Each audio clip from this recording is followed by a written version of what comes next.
जय श्री राम दोस्तों, आप सब लोगों को। तो आज मैं अयोध्या कांड का कुछ बहुत ही अच्छा प्रसंग लेकर आई हूँ, जो हमने कल आपको पिछली वीडियो बनाकर डाली थी और पिछले लाइव में आप लोगों को बताया था। उसके आगे का प्रसंग है, बहुत ही अच्छा प्रसंग है, तो आप लोग जरूर सुने। और इसमें श्री रामचंद्र जी ने अपनी पत्नी को बहुत ही अच्छा समझाया था, पिछली वीडियो में मैंने बताया ही था। और इधर भी बहुत ही अच्छे समझाए हैं, पर सीता माता ने भी बहुत ही अच्छा सुंदर उन्होंने भी अपने पति को समझाया है कि यदि प्यार से कोई बात यदि लड़ाई झगड़े से कोई बात नहीं जीती जाती है, प्यार से सभी बातें जीती जाती हैं। तो सभी लोग प्यार से अपनी बात को जितवाइए। और जो रामायण के पात्र थे उन्होंने बहुत ही अच्छे अच्छे प्रसंग भी लिखे हैं और दोहे भी लिखे हैं, तो सभी लोग अवश्य पढ़ें अपने घर में, तथा साथ में अपने बच्चों को भी बिठार कर पढ़ाएं। और भगवान श्री रामचंद्र जी बोल रहे थे कि आप यहीं रहो। मैं भगवान श्री रामचंद्र की बात कर रही हूँ। भगवान श्री रामचंद्र जी बोल रहे थे कि आप यहीं रहो और मेरे माता पिता यानी कि सास ससुर की सेवा करना और यहीं रहना। और जब वो लोग क्रोधित हो जाएंगे तो उनको आप अपनी सुंदर कथा सुनाकर और उनके मन को प्रसन्न करना। मतलब आप यहीं रहो तो मेरे माता पिता को खुशी मिलेगी। और मैं 14 वर्ष तो दिन कटते बहुत जल्दी ही दिन कट जाएंगे और मैं वापस आ जाऊंगा। पर माता सीता ने बोला कि यदि पति साथ नहीं है तो स्त्री किस काम की, और मैं यहाँ नहीं रह पाऊंगी आपके बिना। तो सीता माता ने भी बहुत अच्छा अपने पति को समझाने की कोशिश की थी प्यार से। तो उसके आगे का प्रसंग है और बहुत ही अच्छा प्रसंग है, तो आप लोग भी जरूर पढ़ें और अपने घर में सभी लोगों को पढ़ने के लिए बोलें। जय श्री राम दोस्तों। जय श्री राम। आप बहुत अच्छा पढ़ती हो। मैं पुष्पेंद्र कुशवाहा। आपने जो अभी एक शब्द बोला है कुछ समय पहले, रामायण के पात्र जो लिखे हैं, ठीक है ना, इस शब्द में कई बार शायद आप बोल चुके हैं पिछली वीडियो में। रामायण के पात्र मतलब लिखे तो भगवान तुलसीदास जी हैं, उन्हें भगवान कह सकते हैं। जो रामायण लिखित है, रामचरितमानस और रामायण, भगवान तुलसी जी द्वारा पहली चीज। और रामायण के जो पात्र है ना, वो अलग बात हो गई। रामायण के पात्र के अंतर्गत जैसे भगवान श्री राम आ गए, रामायण की ये उनकी जीवन गाथा है।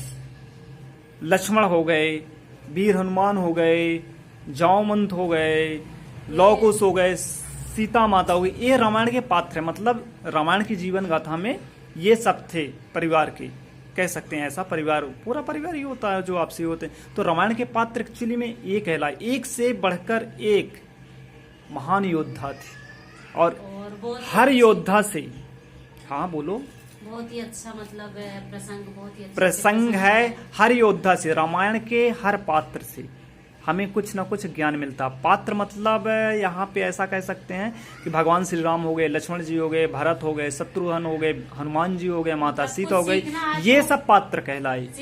ये सब पात्र कहलाए। जैसे सीखना तो भगवान श्री राम से सीखिए, और जैसे लक्ष्मण जी हो गए और माता सीता हो गई, तो इनसे सीखिए थोड़ा सा। यदि आप सीखते हैं तो आपके घर में सुख समृद्धि और शांति भी बनी रहेगी। सबसे बड़े बात है, बच्चों को संस्कार अच्छे आएंगे। अब यदि पत्नी की बात करें, ठीक है ना, पत्नी की बात करें, एक स्त्री की बात करें, एक महिला की बात करें, तो माता सीता से कितना कुछ सीखने को मिलता है, आप बताओ, सोचो। बहुत कुछ सीखने को मिलता है। उन्होंने ऐसा नहीं बोला आज, मैं किसी को पर्सनल नहीं बोल रही हूँ। जैसे कुछ महिलाएं होती हैं कि पति यदि कुछ करने के लिए जाता है तो उसका साथ नहीं देती हैं, और यदि पति कुछ काम करता है तो उसको भी साथ उसमें नहीं देती। लेकिन माता सीता ने ऐसा किया कि उन्होंने जंगल में जाने के लिए तैयार हो गई थी। उन्होंने ऐसा नहीं सोचा कि मैं वहां रहूंगी तो क्या खाऊंगी, क्या पहनूंगी, कहाँ सोऊंगी, कैसे रहूंगी। 14 वर्ष, 1-2 दिन की बात हो तो चलो ठीक है, 14 वर्ष के लिए माता सीता ने ऐसा नहीं सोचा था। चमक की, जिसमें से भगवान श्री रामचंद्र जी ने पहले ही माता सीता को बता दिया था कि आप वहां जाएंगे तो आपको कंदमूल फल खाने को मिलेगा, और पेड़ों के पत्तों के आपको कपड़े पहनने के लिए मिलेगा, और बहुत सारे आपके कांटे पैरों में चुभेंगे, बिना चप्पलों के आपको जाना पड़ेगा।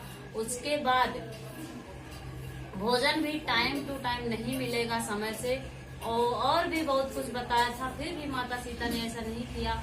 उन्होंने अपने पति के साथ जाने के लिए तैयार हो गई थी। और हाँ, पति मतलब उन्होंने दीनदयाल कुशवाहा जी, बहुत बहुत धन्यवाद दीनदयाल कुशवाहा जी। जय श्री राम भैया आपको।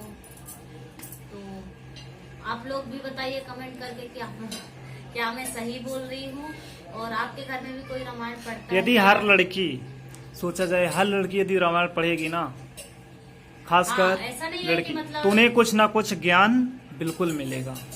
और ऐसा नहीं है कि लड़की नहीं पढ़ सकती, लेडीज नहीं पढ़ सकती, सभी पढ़ सकते, जेंट्स भी पढ़ सकते हैं। और किसी न किसी एक को पढ़ना चाहिए। तो मैं आपको उसके आगे का प्रसंग बता रही हूँ, जो कल मैंने पहले पढ़ा था उसके बाद का प्रसंग है। तो बहुत ही अच्छा प्रसंग लिखा हुआ है। तो माता सीता जब अपने पति को समझा रही थी, श्री रामचंद्र जी को, यानी कि प्राणनाथ करुणाय तन सुंदर सुखद सुजान, तुम बिन रघुकुल कुमुद सिंधु सुरपुर नरक समान।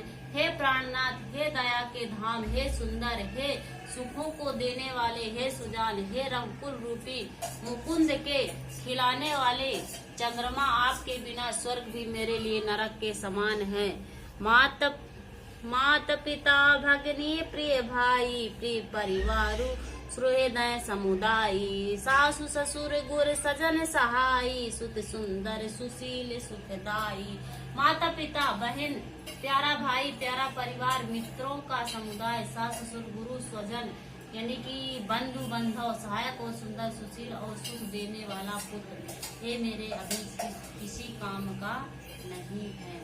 जह लगी नाथ ने अरुणाते, पिय बिन सियहि तरनिहु के ताते, तनु धनु धामु धननिपुर राजू, पति विहीन सब शोक समाजू।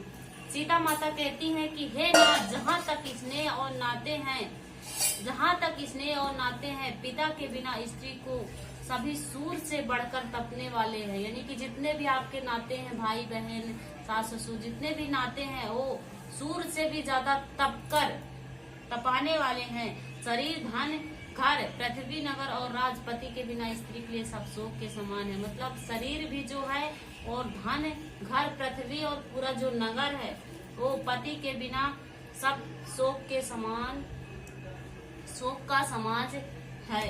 भोग रोग सम भूषण भारू, जम जतना सरिस संसारू, प्राणनाथ तुम बिन जग माही, मोह कहूँ सुखद कतहु कछु नाही। भोग रोग के समान है, गहने भरपूर हैं, और संसार यम यातना के समान है। हे प्राणनाथ, आपके बिना जगत में मुझे कहीं भी सुखदाई नहीं। सियावर रामचंद्र की जय। मनीष कुमार मिश्रा जी, आपका बहुत बहुत धन्यवाद। जय श्री राम भैया आपको, मनीष कुमार मिश्रा जी, जुड़ने के लिए। जय बिनु देह नदी बिनु बारी, तैसी नाथ पुरुष बिनु नारी, नाथ सकल सुख साथ तुम्हारे, शरद विमल बिंदु बदन निहारे। जैसे बिना जीव के देह और बिना जल के नदी, वैसे ही हे नाथ बिना पुरुष के स्त्री। हे